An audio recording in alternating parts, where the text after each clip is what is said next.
di dalam doa. Allah Bapa yang bertata tinggi dalam kerajaan sorga, segala puji syukur kami ucapkan kepadamu atas setiap anugerah dan berkat Tuhan yang melimpah. Terima kasih Tuhan, hari ini kami boleh bangun dari tidur kami dalam keadaan sukacita dan melanjutkan segala aktivitas kami.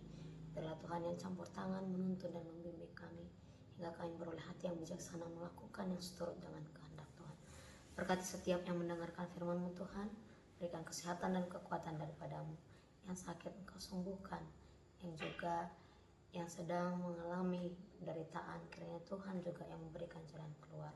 Karena itu Tuhan, kami serahkan hidup kami ke dalam tangan-Mu yang kudus melalui renungan pagi hari ini. Berfirmanlah ya Tuhan, karena kami sudah siap untuk mendengarkannya. Amin. Shalom untuk kita seluruh jemaat Tuhan yang terkasih, yang menjadi renungan untuk kita pagi hari ini diambil dari kitab Injil Lukas pasal 6 ayat 12. Lukas 6 ayat 12 beginilah dikatakan.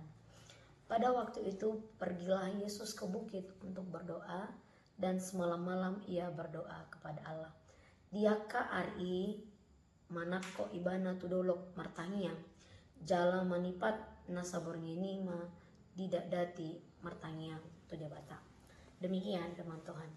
Bapak Ibu Saudari yang terkasih di dalam nama Tuhan Yesus Kristus, doa menjadi sesuatu hal yang sangat penting peranannya di dalam kehidupan orang Kristen. Doa menjadi cara kita untuk berbicara dengan Allah, dan melalui doa juga menjadi salah satu hubungan kita terikat dengan Allah, sehingga doa dapat dikatakan menjadi nafas orang Kristen dan gaya hidup orang Kristen. Sehingga doa seharusnya sesuatu hal yang melekat dan identik dengan kehidupan orang Kristen.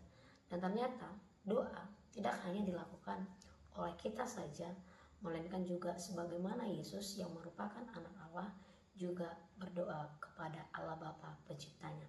Dari nas ini kita juga melihat bahwasannya bagaimana Yesus mengasingkan diri, memberikan waktu khusus dan waktu yang istimewa untuk dapat bersekutu melalui doa dengan Bapa Sang Pencipta, untuk menyampaikan setiap apapun yang ingin Yesus lakukan, dan juga rencana Yesus yang hendak ingin dijalankan.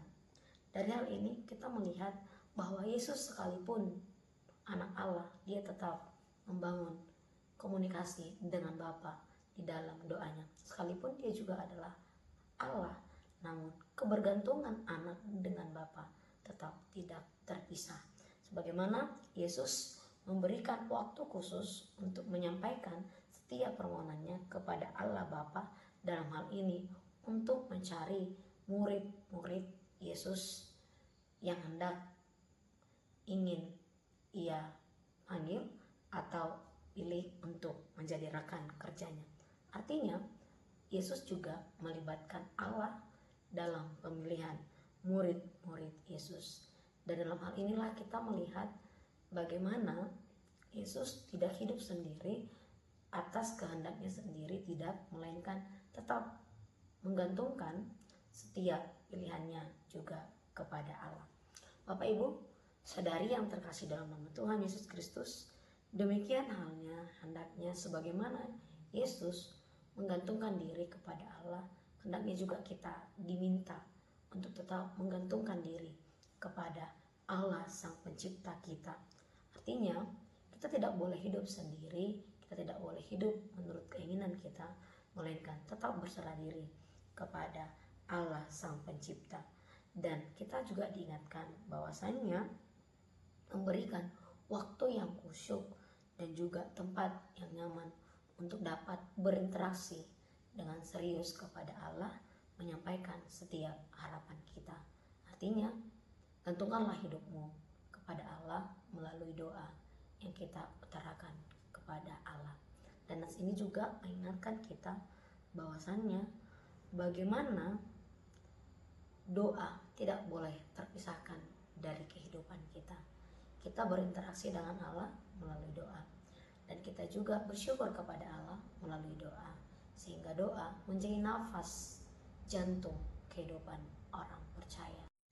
Jangan biarkan doa menjadi terpisah dari kehidupan kita. terlebih kita orang percaya.